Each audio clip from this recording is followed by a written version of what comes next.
Hello and welcome to another episode of Mental Health, the New Wealth. I am your host, Nikita Nicole, the Illuminist, and I am so excited that you decided to join me for yet another episode. Relationships are one of the most hardest yet important things that we must work at to cultivate. A lot of who we are start from our familiar relationships. We learn and understand how to cultivate relationships, communicate, and relate one to another from the people who came together and gave us life. Whether you grow up with your biological parents or not, the genetics in which they carry and generational ties that they have often create the building blocks for who you are today. It is your job as you grow in adulthood to determine the person that you want to be and what parts of your upbringing you want to keep or discard for optimal growth in living.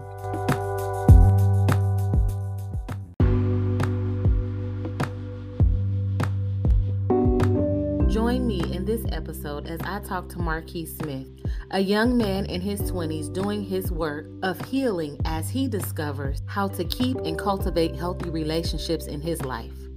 I felt it was important, especially on this episode, to get a male's perspective of relationships, as they are not often heard or even understood. And shout out to all my males in this mental health month of May, taking the time to do the work and push forward for healing and elevation in life. It's Friday, y'all, so you know what we came to do.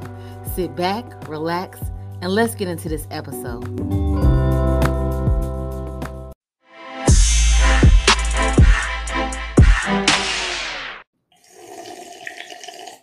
And not that either.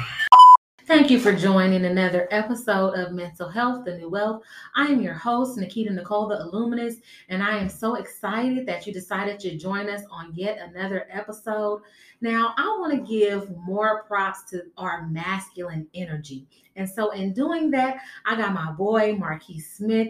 How you doing? I'm good. I'm glad to be here. Thank you very much. That's what's up. I really wanted to get your perspective on this series of relationships because it's very important. I feel like the male voice and male energy is a lot of times overlooked in relationships. And I wanted to start to give more of a light to that male presence because it's very important. We can't have relationships without you guys. So let me give you a little bit of background on Marquis. So he is Marquis Smith. He is 26, Oakland, California. He is from, now residing in Georgia. That just sent like an online ad. Are you single? Yes, I'm single. And he's single, y'all. He's single. So I'm going to give y'all his Instagram just in case. Okay. But I'll ask you. So who is Marquis Smith? Oh, man. I'm at 26. I'm starting to get a greater understanding of who Marquis is. The interesting thing about life is sometimes we think we know something and then we realize we don't know anything at all. So for me, I'm a person on a journey trying to heal whatever it is that I've been through so I can spread healing amongst the world. I feel we have way too many resources. There's way too many reasons why we should do better amongst ourselves and other people around us than what we've been doing. And whether that be America or other places of the world, I just feel like we have a duty. We owe something to other human beings to be better people. That's so powerful because a lot of us feel like it's other people's fault when really, like you said, we have too many resources not to do the work. We are not people that should walk around and have woundings that we are not working to heal, different perspectives that don't serve us, that we are continuing because we don't want to do the work, and just walking around and not being full and whole for ourselves, but collectively. So in that respect, and speaking of relationships, where did you learn your first foundations of what relationships are or how they should be? In all honesty, I'd say my friendships. I'd say my friendships, because some people say that they get an example of what a relationship would look like from their parents, or other dating examples. But I feel as I've gotten older, it's easier to navigate through a relationship. That person can also be your friend, or they start off as your friend. Yeah. And people tend to want to rush into, we're dating, we're together, we're a thing, we're an item. and find out later on, like, oh, well, maybe I didn't want this as much as I Right. thought I did. It's like, well, you would know that if you got to know them as your friend and you guys have an identity outside of you two being an item. And I feel that will strengthen the relationship for the years to come. It's like, this is also my friend. I know them as my friend more than just my lover. Right. And, you know, when it comes to things like family and dating, there's a sense of obligation that gets attached to it. Yeah. But your friends, a lot of them, they don't know you from Adam or Eve. They just came across you one day, you guys crossed paths. And then you mutually decided, hey, I want to be here. Right. Versus, Right. you know, family. And if I'm dating someone, then there's a whole other atmosphere that gets cast upon that, where it's like, okay, now some of this stuff feels obligatory. Like I don't feel like I'm doing this out of choice. I feel like I'm doing it because I'm supposed to, Right. I have to. But things that you go through with your friends, it's like, no, I'm actively making this choice. It's a different type of love that I feel people should carry with them into their non-platonic relationships. And let's talk about or break down or dissect when you were saying obligations, because I know a lot of times when you're in family settings, you have obligations to the people that you are quote unquote related to, whether they are blood or not. But as friendships, you choose these people to be in your lives, whether you guys are blood related or not. And oftentimes you develop family with them, you know, because you choose these people to be with you through your journey. And I always kind of had like an issue. I wouldn't even say an issue, but there's a certain negativity that I feel regarding commitment. And maybe that's something that I need to, you know, more so work on, because from a not healthy standpoint, commitment looks like possession. Yeah. You know what I'm saying? You are mine. Instead of like, I am choosing to do this journey with you. And like you said, we are in this together as friends, as companions, as partners, versus, you know, you are my this title. And so, yeah, it's very important, like you were saying, like about the different dynamics, because there is a big difference between the two. And sometimes we're roped into that because we are family. And those are the people that you really kind of don't even want to have nothing to do with for real. But I have to kind of stay in this because we are quote unquote related. So it's good that you did learn some of those things from, you know, true foundations of friendships. Something that you said, it ties directly in to the topic of conversation of where I was going to lead, which spoke to me of saying you struggle with commitment in the sense that sometimes it gives off this feeling of possessiveness. And so for me personally, I've learned over time, and it's within many people, we all feel it. Like you want to be able to say, hey, that's mine. And we get protective and we get jealous. But in the big scheme of things, love should not be possessive. Right. It shouldn't, because it poisons the well. It poisons the well so bad. What you have to think about is, yes, we want to become as one, but you still need to have the healthy boundaries of individualism. You are still two separate individuals. We're coexisting. Right. But we do not exist solely for the sake of just this union. It's healthy to have space. And it's funny because I just had a conversation with a buddy of mine about this last night. So they had a tiff with their girlfriend because it was their girlfriend's day off of work. And he was expecting that he was going to get to spend time with her because that was her day off. And so he's so used to the routine of her, like, you know, responding within a set amount of time. And, you know, they get this portion of the day to themselves. And so this was the one day that, despite the fact that she had an off day, she hadn't been quick in response and she decided to partake in another activity. So he got upset by it. And he happened to be like venting to like another friend, but she ended up seeing the conversation. Oh, wow. Yeah. And so from that point, like after she had saw that conversation, she hadn't said anything to him. Like she had went quiet all day. And so he had came in and he's just like, oh man, like today is just not it. And I'm just like, well, what is it? So he had explained the situation to me. And I was just like, I love you. Like, I'm here for you. But And I'm not to say that you're entirely wrong in wanting to spend your time with your partner and you get bummed out by that. But see, the issue is that there's a certain feeling of possessiveness that comes with that. And you have to understand, just like how you're talking about the male perspective, as a male that does everything that he can to show that he is in fact a feminist. Like, I believe in female empowerment and for you guys to be heard, to be seen, to be loved upon, to be treated as equals.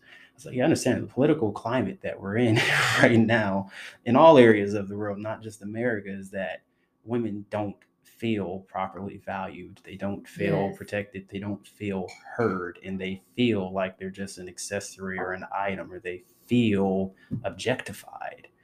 And so when it comes to something like personal space, yes, you guys are together, and I understand where you're coming from, but she needs to know that she can have her personal space, and it's okay to think about herself and do for herself things that exist outside of you. Right. That does not mean anything in terms of the fact whether or not she loves you. That just means that she's a human being that requires personal space and personal quality time.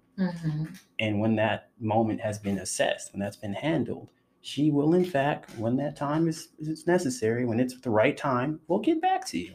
Right. So that doesn't mean anything upon your relationship, but how you react to those moments, that says everything. Right. And you don't want this to paint a certain image of you or put you in a certain light that you didn't intend because you had reactionary emotions. Right. You had a knee-jerk reaction to how something appeared or how it felt in that moment. And I don't think that a lot of people, especially in relationships, they use each other like as crutches, you know what I mean? And they don't give each other the proper space or respect to let each other breathe. Has nothing to do with how I think of you as a person, or like you said, even how I love you. I require a certain amount of space.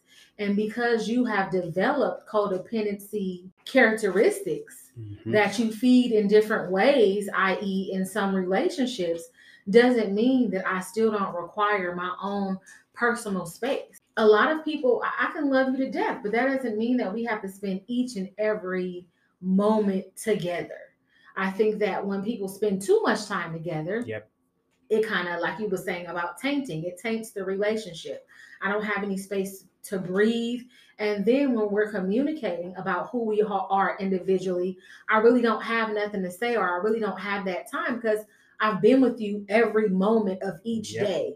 So you really can't ask, well, babe, how was your day? Or what happened today? Or what went on? Because you was there. You was there with me. Like, you can't ask me those things. So I think that that's really, really important. And I'm glad you were able to shed some light on that with your friend in that way, and letting him know, not being a yes man to him, but look, bro, you kind of tripping. Give her some space. And then she will want to be with you. You want to be celebrated and not tolerated. Exactly. I can't wait to see you, instead of being like, damn, he always here, or damn, she's always here. So that's a major point that you made that is important for all of us to understand. Give people space. It's really important, and it's what's necessary in relationships. So, in some of the things that you spoke about so far as your foundation with your friendships, and learning that it was important to be friends first, and us talking about having habits of dysfunctional patterns or codependence, what are some of those things in relationships that you had learned over time that you needed to relearn and able to reshape your relationships for better relationships? Oh man, the name of the game for me really is, I was a very codependent person. I was an extremely codependent person, and the biggest lesson there coming into this is that your friends, there's a different level of trust that you have with them, and there's a different level of expectation. So they see sides of you that they take in much differently versus, boyfriend, girlfriend, wife, husband, mom, dad, cousins, etc., etc. And sometimes you guys mesh together in some of those sides of yourself, and oftentimes that involves your dysfunctions, the things that you haven't worked upon. And it's crazy that we're talking about it now because just this past December, of last year, I had my best friend because it was funny the way we had bonded. We actually could not stand each other when we first met, but I was close friends with his brother, who may he rest in peace. He passed some years back, but that we weirdly enough we had bonded within that process. We were able to lean on each other, but through that bond, that's what started to form codependency. And so I remember just that last year, like for literally half the year, he had vanished without a trace. And he had said, like, hey, I might be MIA for a while, but I'll hit you when I get back. Now, normally, like, this isn't the first time he said something like that because, he deals with his own mental health. He has his own life, like I said, being able to respect boundaries and give people their space. I was fine with that. The thing is, I'm used to, like, if I like text, call, something, like I get some type of answer. And he's never gone for long. And so I just looked up and like one day I realized, I was like, damn, it's been almost a month and a half. All right, hey, healing doesn't have a expiration date. There's no time on that. And, dealing with whatever you got to deal with, that's your time. Cool. Right. Looked 2 months. I'm like, okay. 3 months, I'm like, shit, you alive? So finally, I sent a message and was like, hey, yo, you good, bro? Like, what's going on? No response. I'm like, okay. I'll wait later in the week, call, nothing. So I'm like, okay, cool. Maybe you're really dealing with some stuff. Next thing you know, 4 months, 5 months. Oh, wow. Yeah. And I'm like, whoa, okay, no, nothing. And then I'm like, I'm messaging other people that mutual friends. I'm like, you talked to them? Nope. And so I remember at one point, finally, I talked to one of those mutual friends. They're like, oh, yeah, I heard from you. You responded to something I said. And I was like, oh, interesting. Right. And then there's that place like, oh, he responded to you? Like, yeah. He talked to you? Yeah. And I'm just like, and so, mind you, I was just going through a lot of transformative phases and transitions in life. Like my grandfather had passed that same year. So obviously there's a lot of instances popping up where you expect to have your best friend. And so literally leaving the state is like, I would like to say my goodbyes to everyone that I have to say goodbye to before I leave. And that didn't even happen. So I'm just like, So now you of course you start to get in your feelings. And so I remember coming towards the end of the year, coming into this year, I had finally like hit like the lowest of the low. And yeah, I got full disclosure. I was literally I was in a mental facility. And I remember like just like going out of my mind of just trying to pass the time and needing someone to talk to, because there was the realization of like, look, Marquis, things are bad, but it's not as bad as it is going on for some of these others like next to you in this space right now. And I was just ready to go home. And so I happened to have his number written down on the list of contacts that they allow you to have. And so finally, like I called and he picked up. Wow. Yeah. And at this time, how many? This is like 6 months? 6 months. Okay. 6 months. And so we were talking. And of course, it's just like, you want to address the elephant in the room. So it's just like, where the hell have you been? So finally he comes out and says, it's just like, Marquis, this is the realization. Like, yeah, I got, all the love in the world for you. You got all the love in the world for me. But I realized as I was navigating through life and experiencing you navigating through your life, we had a very toxic level of codependency upon each other. He's like, I would look throughout like the day, throughout the week, and I know you get busy. Like if I would like call or text if I needed your support or something, I'd get upset if like there was no answer. And that could fuck up my whole week. And I'd be like, yeah, I kind of like did lean on you as like my sole like confidant and like just like provider of support and like the only person in the whole universe that I trusted was the deepest sides of myself. And it did affect me, like the thought of if I didn't have you around, and that isn't entirely healthy. You're right. Wow. And he was like, and I know that if I were to say something to you about this, either A, it would cause you to feel some type of way, or B, talking to you would talk me out of it. He's like, so I had to do that in order to have a healthier sense of living for myself, for this friendship, and for you in turn. He's like, because if I were to say anything about it, we'd still go through the same cycle of that codependency that we're used to doing. I was like, and it just shifted. It caused a shift. I really appreciate you for actually sharing that with me, and like your perspective now being in a better place. Yeah. maybe not completely healed, because we all are healing. Yeah. It is never a done thing, but just sharing you guys' relationship and you guys having that conversation. So, kind of to speak to what he said, how would you think that you would have received it if he would have told you that? He would be the one to determine, like he said, whether you were able to talk him out of it. Mm-hmm. But how do you feel you would have received it if he would have actually, in fact, told you these things? Poorly. That shows in the sense of where I inevitably end up being by the end of the year. I would have received it poorly. I can admit that. I have no problem. And I know that. I know my demons very well. And that's the thing that comes with being able to get into these relationships and it becomes worth something, is knowing yourself very well and working on yourself. Mm-hmm. And there, like I said, I thought I knew myself very well. I thought I had it all together. No, I had a lot of trauma Mm-hmm. from childhood that didn't even stem from like dating. It was within the household. Okay. Just the upbringing that I had, and I had a terrible abandonment issue, which is what leads to the codependency. Mm-hmm. I had a very terrible abandonment issue. So I know that in that moment, that if he were to say it, I'm like, oh, okay, this is just another person abandoning me. I wouldn't have to. And that's mature for you to say. A lot of us develop these dependencies, like you were saying, based off of trauma.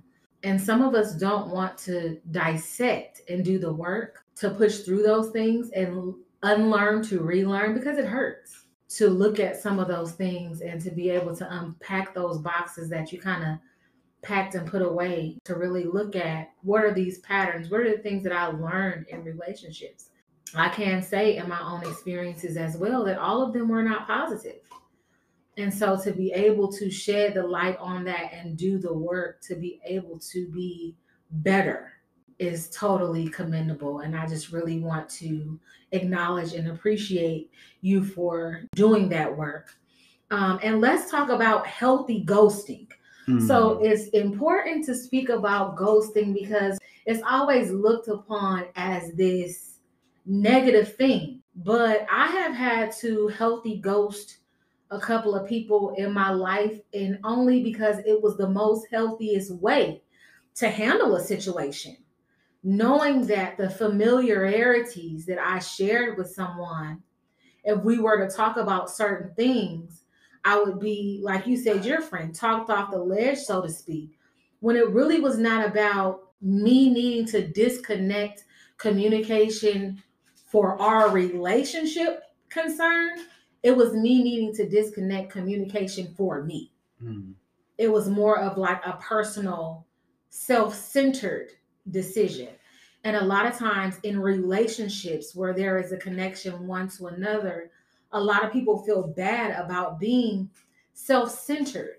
But there is a certain level of health that comes with being self-centered, self-preserving, and just knowing that there needs to be healthy boundaries in place. And when you allow some of those boundaries to be overstepped, then I know that I cannot continue this communication with you and it be healthy. And I've had to do that. And it hurts. It hurts so bad. But as time goes along, then you understand, as you are healing and doing your work, you understand why it needs to be done.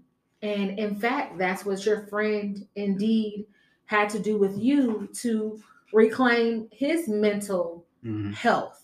What do you feel about ghosting and whether it's healthy, because I know to some people it might not be, you just leaving stuff undone or unsaid or whatever for someone to deal with on their own, to speculate, to do whatever they do with that.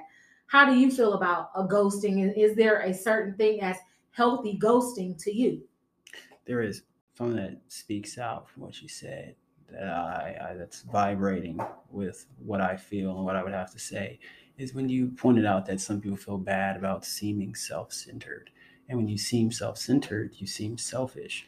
But the topic of conversation that I've been having lately is being selfish entirely a bad thing? Or do we skip over the fact that all of us, we all are selfish in some way? Love can be a very selfish thing because love doesn't present itself in just one shape or form. Okay, for example, Say if you're in a situation, you're in a scenario where it incited certain feelings within you. You want closure to that. Mm-hmm. But the closure that you want may or may not be something that that person is ready to give or even capable of doing so, but you still want it anyway, yes? And where does that feeling come from? Why do you need to assess that? Because it comes from a place of love. You love yourself and you care about this person. Chances are you love them. So whatever transpired matters. And now you're in a position to where it's like, do I love myself enough to want to not have to feel this way or still feel this way about this person, even though it may send us both to a very scary, painful place? Yeah. And love involves selfish decisions, Right. whether we realize that or not.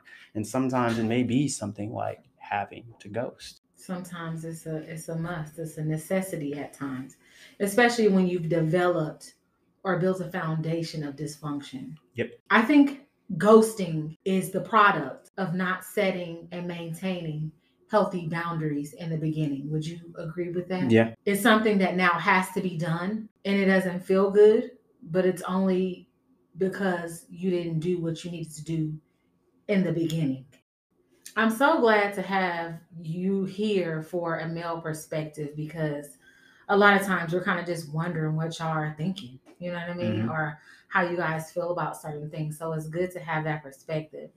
And sidebar, let me just say, if y'all hear any noise, okay, I am loved and abundantly provided for. So my sis is in the back making me a salad. Don't hate. I am being fed.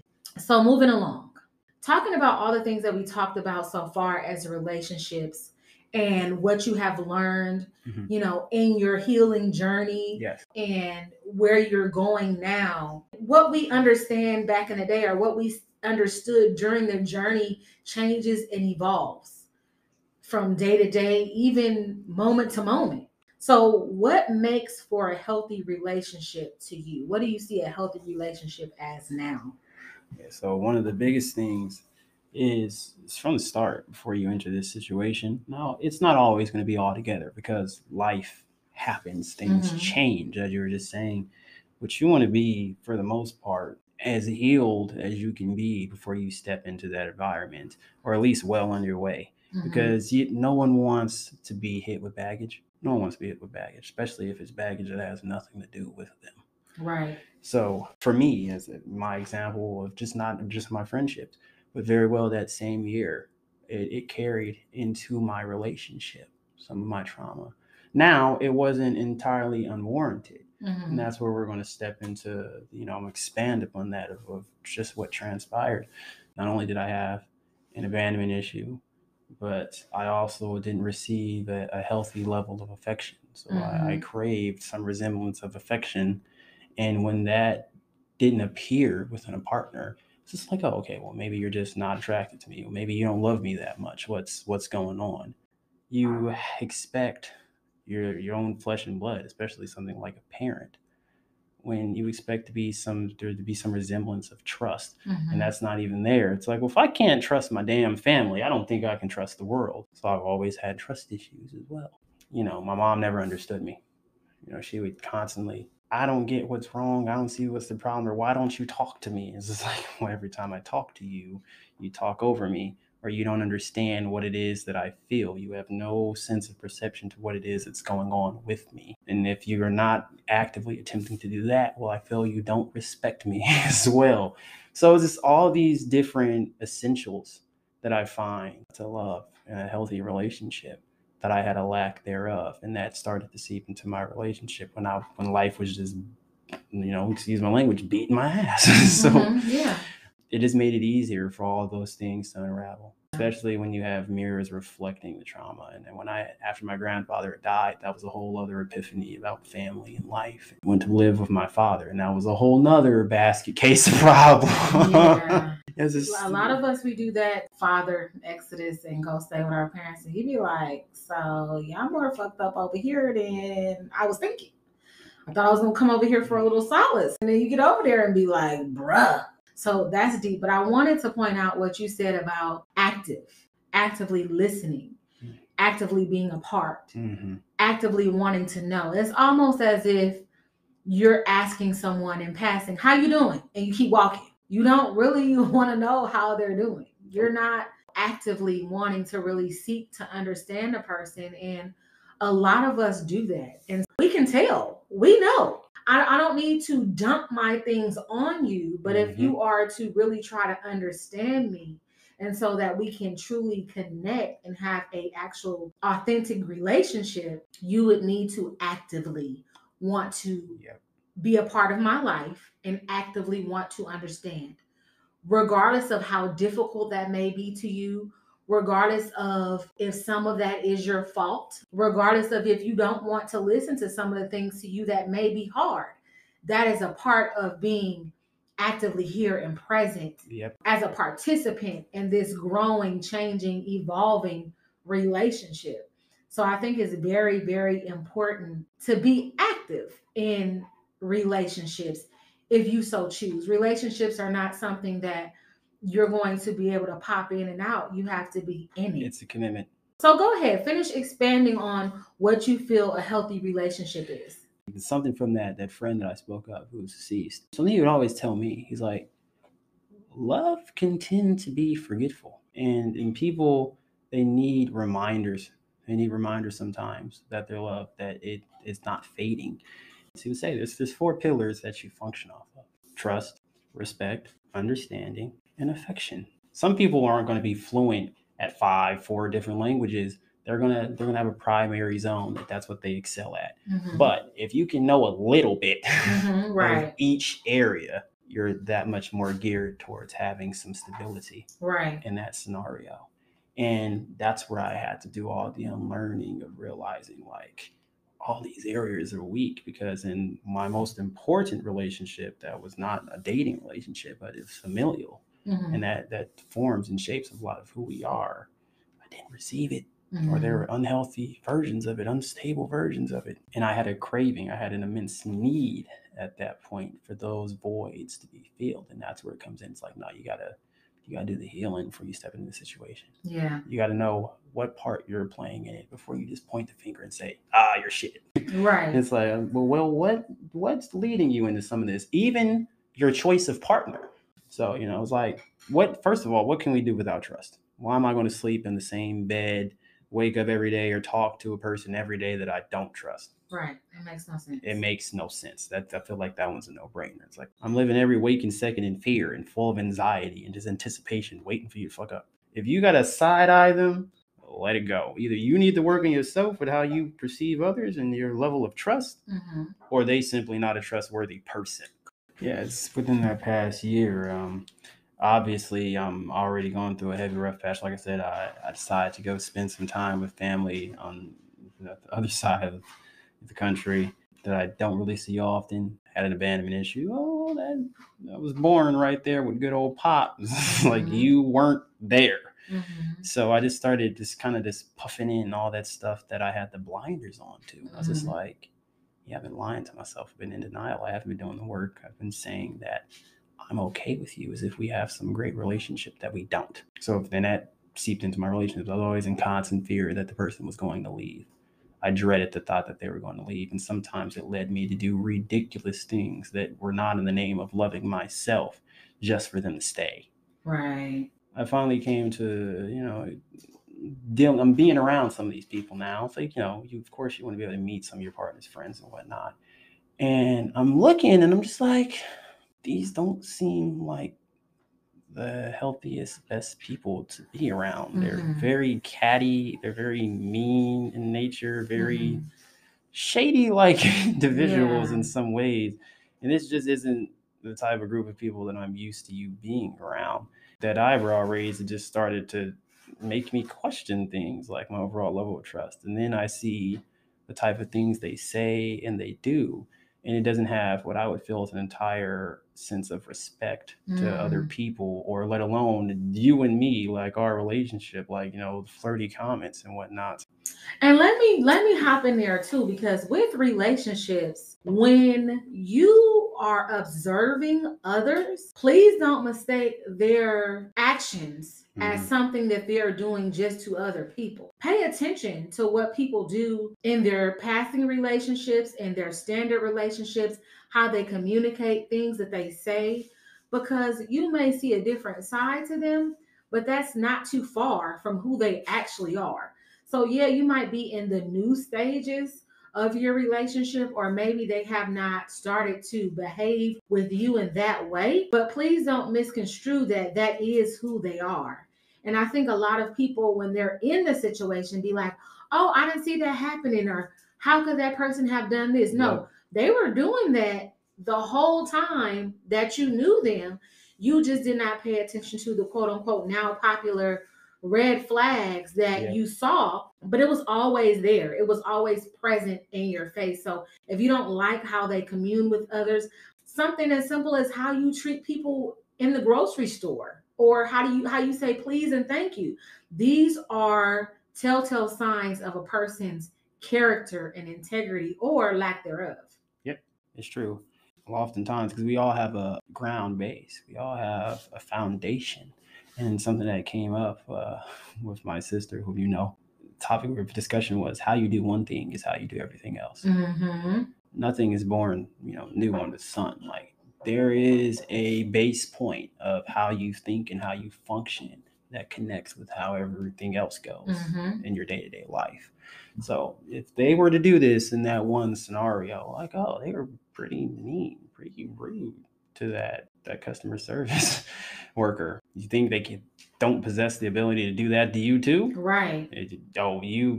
You're the numero uno. You're exempt. No, this is something that exists within them. Right. It could be done to anyone. So if you tolerate this, what else do you tolerate and just let fly by, or Right. find excusable? I started to find more and more instances, and it just led to more and more conversations that eventually turned into more and more arguments. And then from there, it's like, okay, we're having these conversations, they're turning into arguments. You don't understand where I'm coming from. And that's the other piece. Why are you gonna be around somebody that don't understand you? We can't talk. There's nothing that we can have that'll ever be stable or worthwhile. I can't trust you. Now you don't even understand why I feel like I can't trust you. So you don't feel seen or heard, and then it's like, I don't even want to be seen or heard by you because I can't trust being around you. It's like, shit, do you even respect me? Right. The fact that you don't care that I feel this way, or it starts a fight, and you can't understand, at least at the tiniest level, why I would feel this way, or how you would feel if you were in my shoes. Be empathetic. Especially if I wouldn't do that to you. That's a base level. It's so cliche. It was like, treat others the way you want to be treated. Don't do something to others that you wouldn't want done to yourself. So what I hear from you is that healthy relationships means trust. Yeah. It means communication. Yep. It means being seen. It means being empathetic. It means doing unto others as you would have to yourself. But a lot of people treat themselves like shit. Those other things are prominent in a relationship, and very structural. That is necessary for any healthy relationship. But just noticing that, and especially when you're speaking of the dad thing, you cannot ask more of one person than they have for themselves. And so, in looking at that in specific, I couldn't ask my father to give me something that he did not have to give. That was not in his tool chest to provide. And so I'm mad at you for something that you can't give me, but it's not like you wasn't just giving it to me. You wasn't giving it to yourself. You weren't giving it to your other children. Just the maturity of saying, okay, I have to step back off of some things and learn that I may have to deal with these things on my own, because this person has not learned the tools. Now, it's no excuse to be a shitty person and not to be empathetic. We are not giving any praise to that here on Mental Health the New Wealth. But what I'm saying is, you can't expect that of someone who does not have that, even at the bare minimum for themselves. And it is a conscious decision. And once you're on your journey, those of us who decide to do the work are on a journey. When I hear that, I equate that to someone who has made a conscious decision to get their shit together, in layman's terms, that is willing to look at themselves and work on the parts of themselves that does not allow them to be a highly elevated being on an everyday basis. Correct. This is something that is not ever going to be done. This is something that is not just one day you're going to wake up and problem solved. We are all healing. We are all working towards the higher level of ourselves. And so when having empathy with other people and ourselves, forgiving other people for how they showed up and caused trauma in our lives and how we have done that to others, how do we uphold and maintain these healthy relationships? Like, how do we do that? How do we, okay, now that we've made this decision, how do we push forward in life and make sure that we maintain healthy relationships? The big gist of what you were saying that I hear is accountability.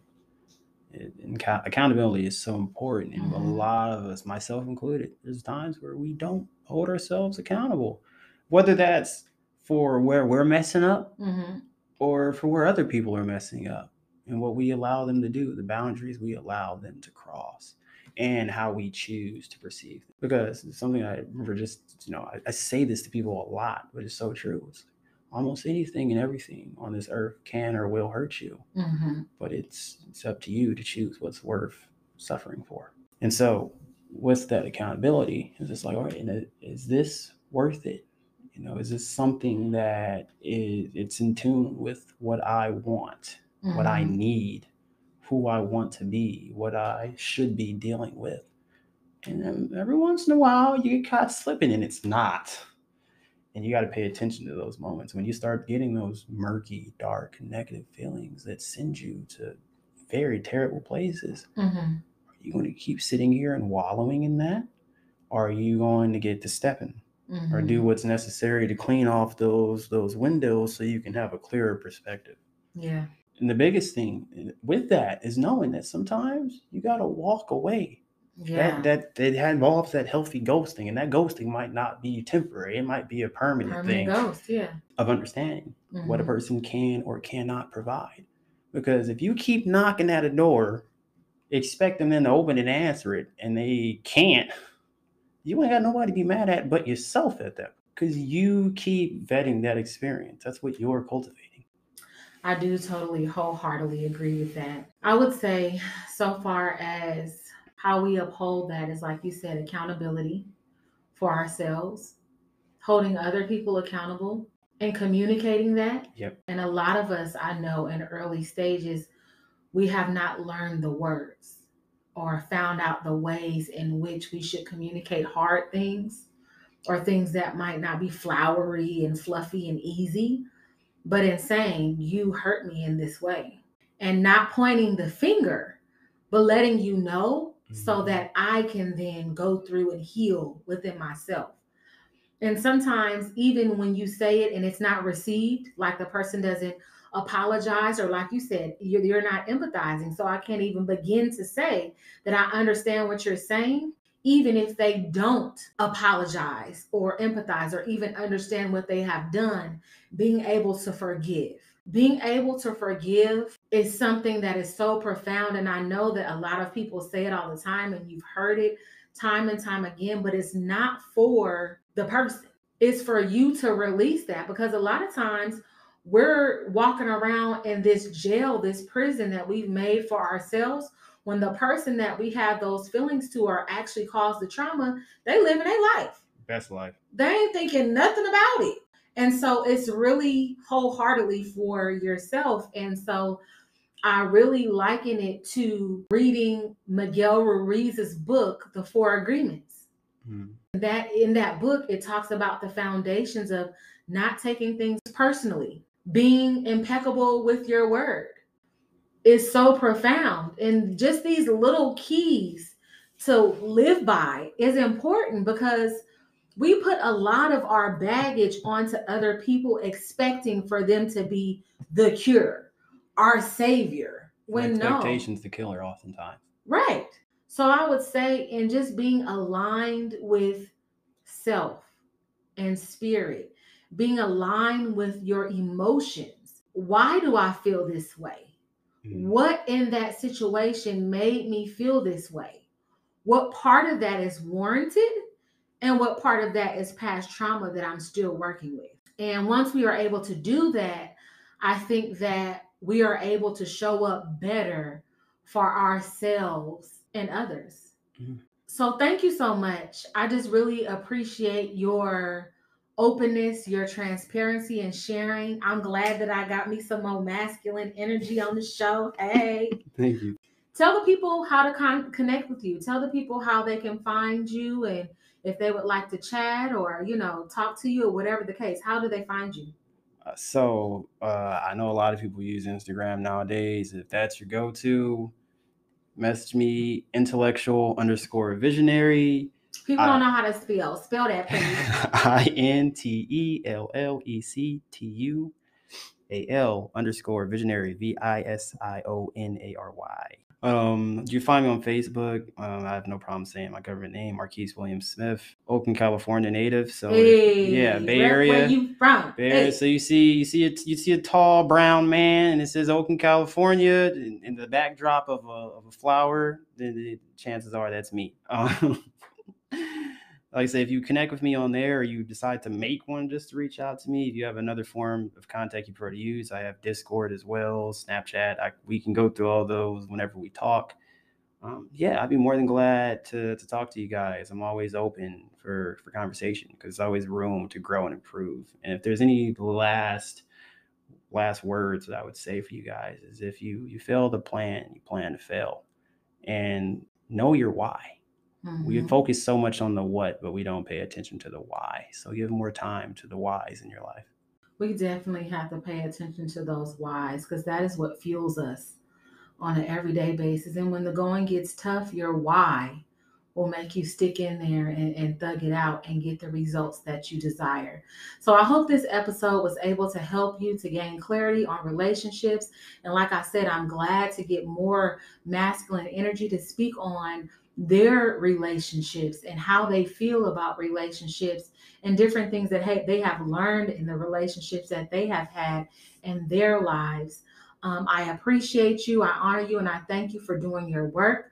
And as you all are doing your work on an everyday basis, making sure that you are pushing forward to be the best that you can be, always remember, your mental health is the new wealth.